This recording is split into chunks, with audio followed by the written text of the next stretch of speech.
previous talk, so if you weren't in the room for it, I'm not going to cover anything we did today. So I'm just going to tell you a little bit about me, so you get some framing information and some background. Now going into what Aquilon is, give you a convoluted and vague design of how to use it for things, and which then wrap up. So I work at the Science and Technology Facilities Council in the UK, in the Scientific Computing Department, and I think we're one of the largest scientific computing departments in the world, with about 160 staff. We run lots of big things, supercomputers, high throughput computing, high performance computing, a couple of supercomputers in the top 500. They're worth really, we've got lots more. I've personally spent about 7 years working on grid. I'm one of the started grid. So I started with hardware planners, working out the middleware, and now I'm sort of designing deployment of installation systems for service. But that's my perspective. I realise this is an EPC room, so I'll try and make it see as I go along, but I might be lying. So this has told you about Aquilon and what we've had so far. So it originated from good work. It originated with most of the development work in that wasn't a huge project. Can I ask you to speak up? Sure, I'll do my best. Thanks. I'll just talk louder and louder and louder until you tell me what to. So most of the original development work for Practical was done at CERN. They came up with an original configuration management system called CDB. As far as I can work out, C stands for CBS, because that's what the configuration code was stored in.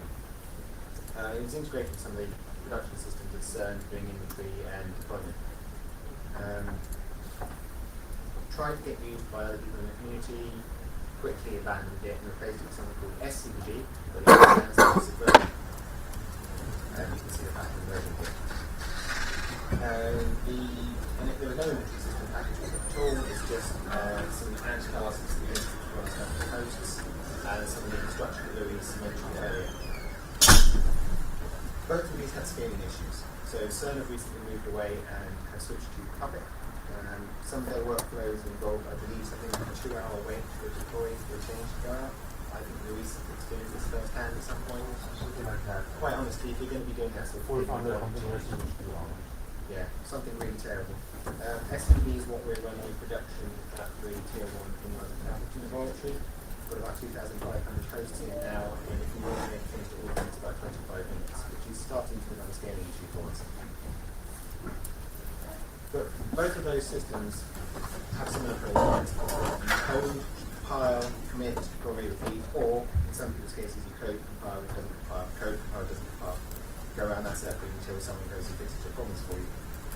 As I said, rebuilding was much more than an environment for writing the plan code in and pushing it out to hosts. There's some layout guidelines in the community, in particular the QWG template framework, which was an effort to try and share configuration. It still is an ongoing effort to share configuration between grid sites in Europe. It's a really great way of getting everything started and running, but the lack of any rules or enforced rules for structuring and configuration leads to everyone in the site doing things in a different way. Every site does it differently, and admins within a site do it differently, because of course there's more than one way of doing it right. But what you don't want is one code base with 7 different right ways of doing something. What you want is everyone following the same coding guidelines. Now, coders understand working to coding guidelines. Sysadmins, at large, in my experience, do not. They find something that works and go with it. So this gets really, really messy. If you start deploying thousands of hosts, you're not going to want to write the code for each host individually, even if it is, this is a host that does this, it has this IP address, and that's all. It gets really boring. So then what's happening next is every single site designed its own inventory database and some scripts to write code for that. And again, we ended up with a fragmented community. Now, these are not huge problems. This is still a very powerful system, and everyone was still, and still is, mostly using this. And it's good enough. It's great. It does the job. It's supposed to. But in 2007, the bank, Morgan Stanley, which Louis alluded to, turned up at one of the community meetings and announced they wanted to deploy 20,000 hosts. Everyone reeled in horror at this because we knew our systems wouldn't scale. And then they added loads of more requirements on top of this. So including giving it to people who aren't even sysadmins, their frontline support staff. As in, they sit on the telephone at the help desk somewhere, someone tells them there's a problem and they need to make a complex configuration change. Editing pan code is not going to do this. You need experts involved to do that. Obviously, all of us, if we want to branch configuration, using subversion of CBS, never branch it, might not be able to merge it back ever again. And if you're going to start spreading it around hundreds of people, you're going to need to provide and enforce a structure for the configuration. So we need required something entirely new, which is where Aquilon came in. So CDB was the first generation and SCDB was the second generation. This makes Aquilon the third generation of configuration management database for Quackle. So it is part of Quackle, it is not a separate thing to Quackle, it is a subcomponent. It does incorporate many ideas from both CDB and SCDB. It re-implements some of the things that SCDB dropped from CDB. It also incorporates things from Morgan Stanley's previous configuration management system that they designed in the 90s, which was not designed for Linux at all. It was designed for a few hundred Unix boxes. And luckily for the community, Morgan Stanley did most of the development work, which has been great. They've released everything under the Apache 2 license and is now part of the project as normal. The first impressions we got were Git. Wonderful. Git is everything we always wanted.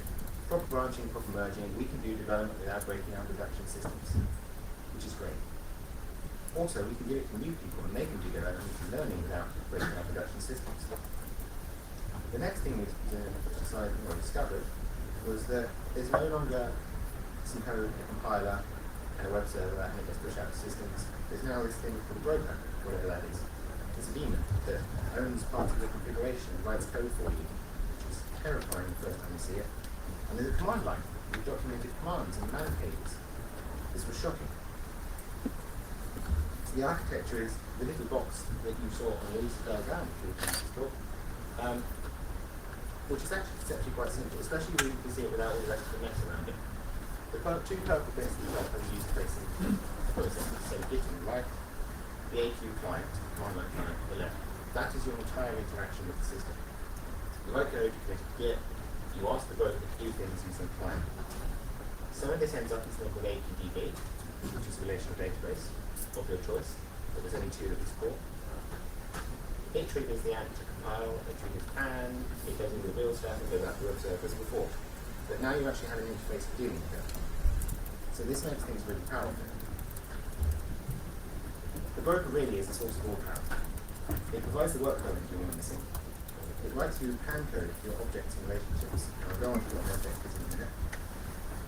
It owns the difficult piece, and you ask it to do things on your behalf. So, for example, if you want to do some work on a branch, you ask the broker to create you a branch. That will then get found out and give you a thing called a sandbox where you can work on it.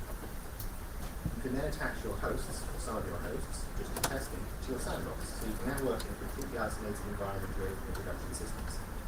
You could throw that away at the end if you want. The broker itself is written in Python, it's using SQL Alchemy, which is the most awesome program ever come across. As I said, you have a choice of database system, but we're only support Postgres and Oracle, because those are the only ones we're making upgrades for this one. And it has a kind of REST-ish API, which is useful if you want to query it things. Most of the time, we will recommend using command line arrow. So I talked about Sandboxes, which is a minute ago, but they're really, really easy to create, really lightweight. They just get a branch that you ask the broker to do it for you. So you use the AQ command. So, for example, I create a sandbox called New Awesomeness because I always implement New Awesomeness. And it's client cloned by the client and set up for you. You can just see the internet start working. When you're finished, or when you want someone else to look at it, you come in again upstream code review. Because we're in Git. We want code review. We are sysadmins, we want people to tell us what we've done is wrong, don't we? Yes, absolutely. Then when everyone's happy with it, we'll merge it back into production. Now, you'll notice on the source here, it has my name before the production merge. This is because, really, someone else should be merging your sandbox back into production, not you. Once someone's happy with it and reviewed it, they should merge your sandbox into production. So, in this case, I'm merging mine back into production because I've got everything I write is So Flutter has always been about modeling your infrastructure and your configuration in code. Luis alluded to the fact that sometimes this gets messy and unstructured. So Aquilon actually provides parts of your infrastructure as objects.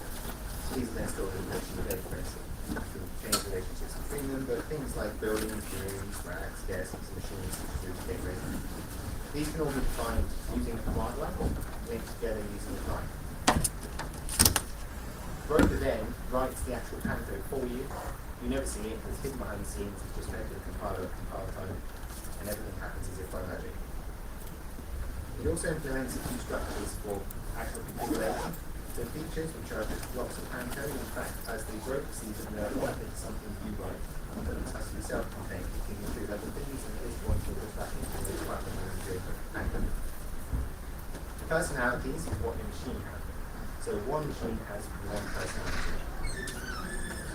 And it's just a collection of features. So you have a web server which requires DNS, HTTPD, PHP, perhaps, three different features, make one personality called web server, which is what we say is web server. But that's personal to our site. And the host is just a machine, plus its host name, plus its IP address, a personality, and what operating system it runs. So the whole thing is still designed to be OS version agnostic.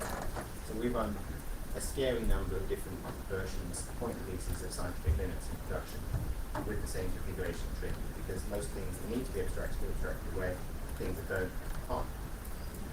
The command line provides an add, a delete, and update command for all of these objects, and there's a huge help page, and I'm not even going to show you where unless we do a demo after this talk.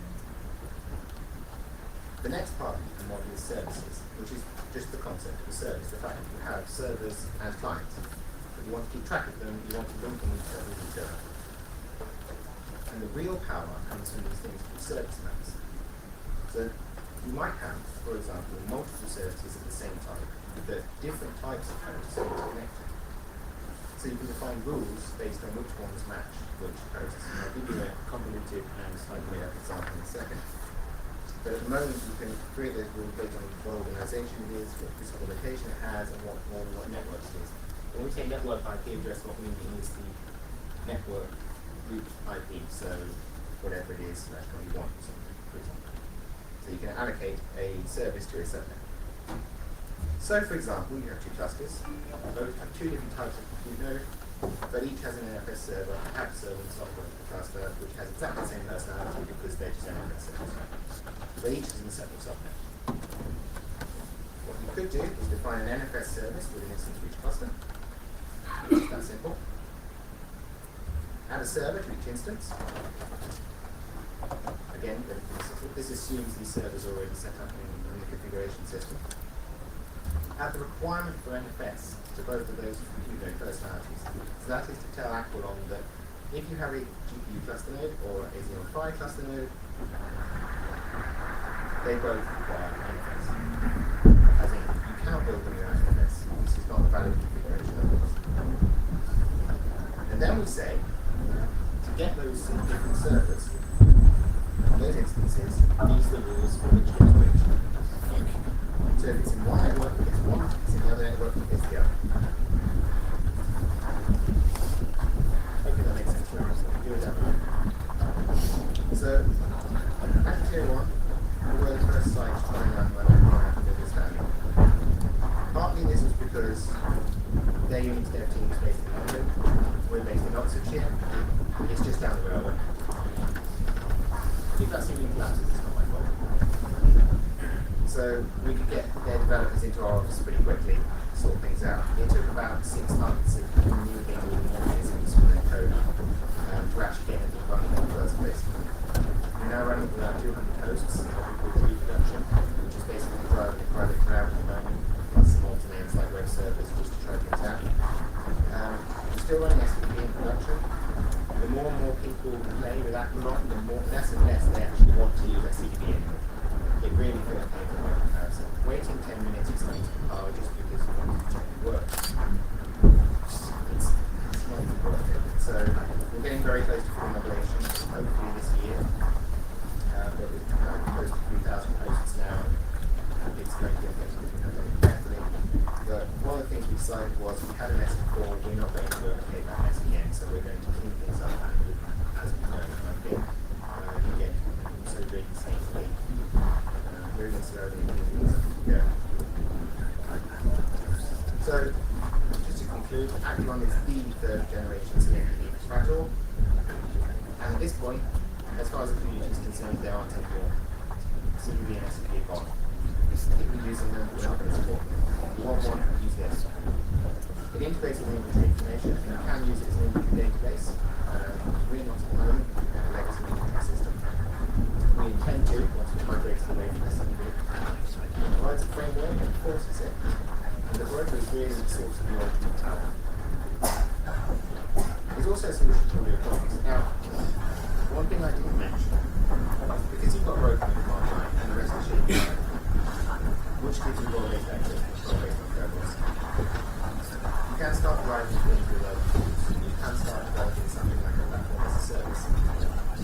Because if you can say, this host is now a web server, this host is now a bus node, and you can make that change in 30 seconds, and 30 seconds later, you can pick up that change and reinstall it. You start doing all sorts of fun things. That's one of the issues that means what you need to do about it. It's very important. None of which we've taken yet. So, thank you.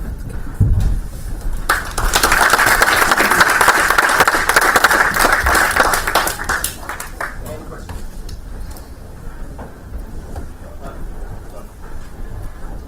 Something stupid was refrigeration vehicles. Like a different thing around the same time.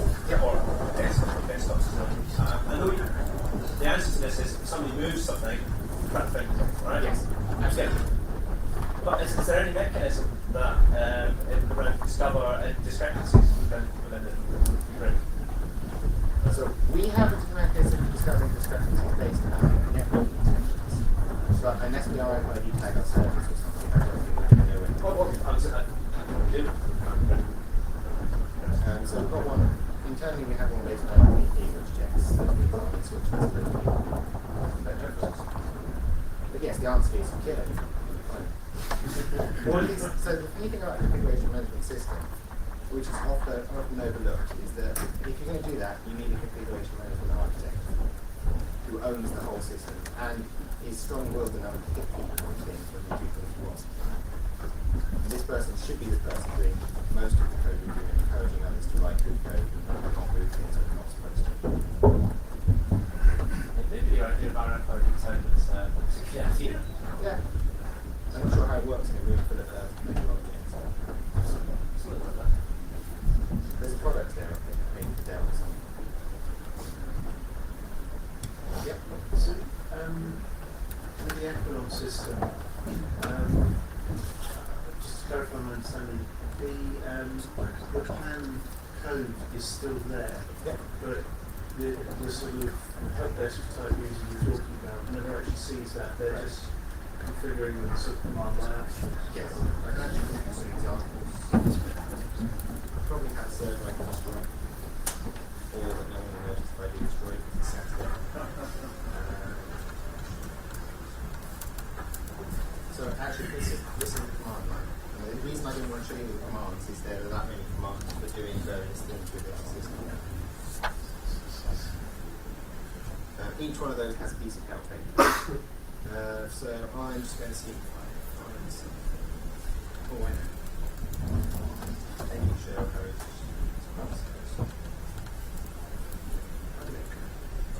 No one cares about the public website. So these are all the things that the public web server is made out of. So the personalities is an external web server, and it has a web server daemon, and that's it.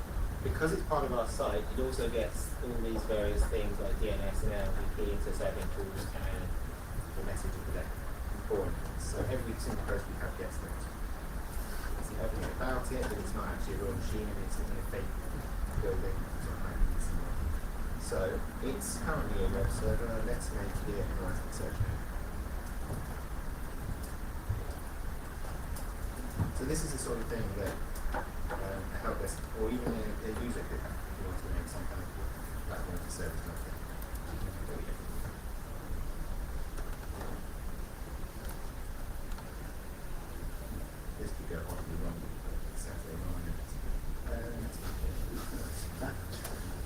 the record, I didn't ask you to break things. So, hopefully that's good.